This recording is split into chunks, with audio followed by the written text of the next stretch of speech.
श्री कृष्ण की अंतिम सांस की अंतिम पीड़ा वहीं से शुरू हुई जब वृंदावन की रास भूमि में राधा रानी ने गोलोक को प्रस्थान किया।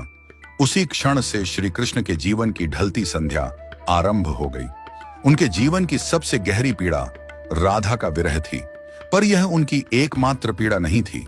एक और श्राप था जिसने उनके जीवन का अंतिम अध्याय लिख दिया।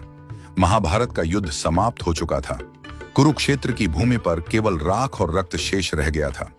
गांधारी अपने 100 पुत्रों की मृत्यु के पश्चात उनके जले हुए शवों के बीच पहुंची। उसका दुख और क्रोध अवर्णनीय था। उसे स्मरण था कि श्री कृष्ण इस महाविनाश को रोक सकते थे, एक मुस्कान में इस युद्ध को टाल सकते थे, परंतु उन्होंने धर्म की स्थापना के लिए अधर्म का अंत होने दिया, चाहे वह मूल्य किसी मां के 100 पुत्र ही क्यों न हो। पीड़ा से भरी गांधारी ने श्री कृष्ण को देखा, आंखों में आंसू और वाणी में आग लिए बोली, हे वासुदेव, आप सब कुछ जानने वाले थे, फिर भी आपने मेरे 100 पुत्र मरने दिए। आप युद्ध रोक सकते थे, पर आप केवल तमाशा देखते रहे। आज मेरी ममता का श्राप आपको भी छुएगा। जैसे मेरा वंश समाप्त हुआ, वैसे ही आपका यदुवंश भी नष्ट होगा और आप अपनी मृत्यु अकेले अपनों से बिछुड़कर एक तीर की पीड़ा में अनुभव करेंगे। श्री कृष्ण ने गांधारी का श्राप शांत मन से स्वीकार किया, क्योंकि वह जानते थे यह भी उसी लीला का भाग है।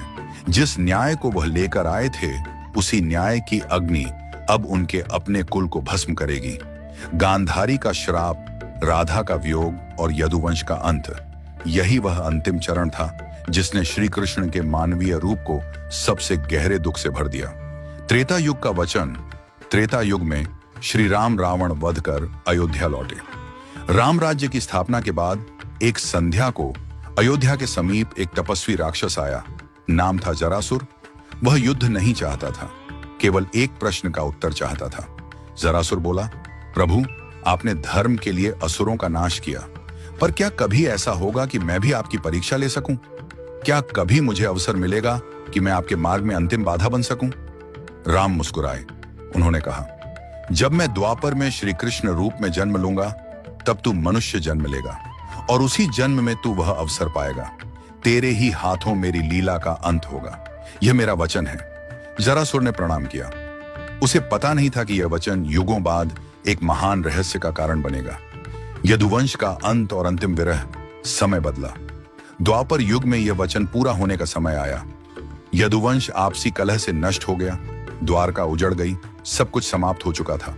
न सुदर्शन उनके हाथों में रहा, न अर्जुन पास थे, न बलराम, न सुदामा और न ही राधा। अब श्री कृष्ण पूर्णतः अकेले थे। द्वारका से दूर एक शांत वन में एक पीपल के पेड़ के नीचे वे बैठ गए। कंधे पर वही बांसुरी थी जो कभी राधा के लिए बजती थी। उन्होंने आंखें बंद की। बांसुरी से राधा के नाम का स्वर फूटने लगा।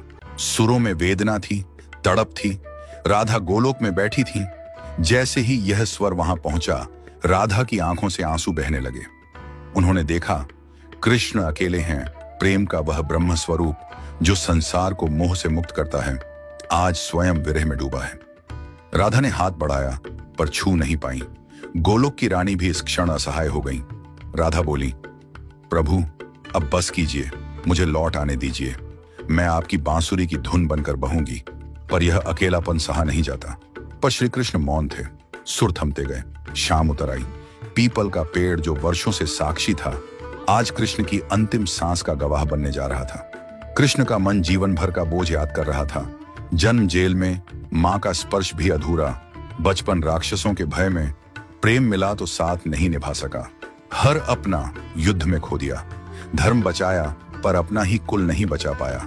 सारा जीवन दूसरों को सुख दिया, पर अपने हिस्से में केवल विरह और अकेलापन आया।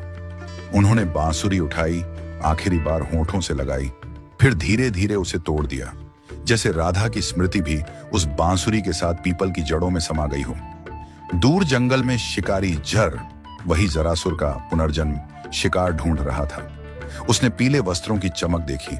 उसे लगा झाड़ियों में कोई हिरण छिपा है। बिना सोचे बाण चला दिया। वह बाण श्री कृष्ण के पैर में लगा। शिकारी भय से कांप उठा। प्रभु, मुझसे बड़ा अपराध हो गया। श्री कृष्ण ने शांत स्वर में कहा, उठो जर, तुमने अपना कर्म किया। यह मेरा समय था, तुम केवल निमित्त बने हो। जर रो पड़ा। श्री कृष्ण ने आंखें बंद की। अंतिम श्वास के साथ होंठों से केवल एक शब्द निकला, राधे राधे, और श्री कृष्ण ने अपना नश्वर शरीर त्याग दिया। उनकी लीला पूर्ण हुई।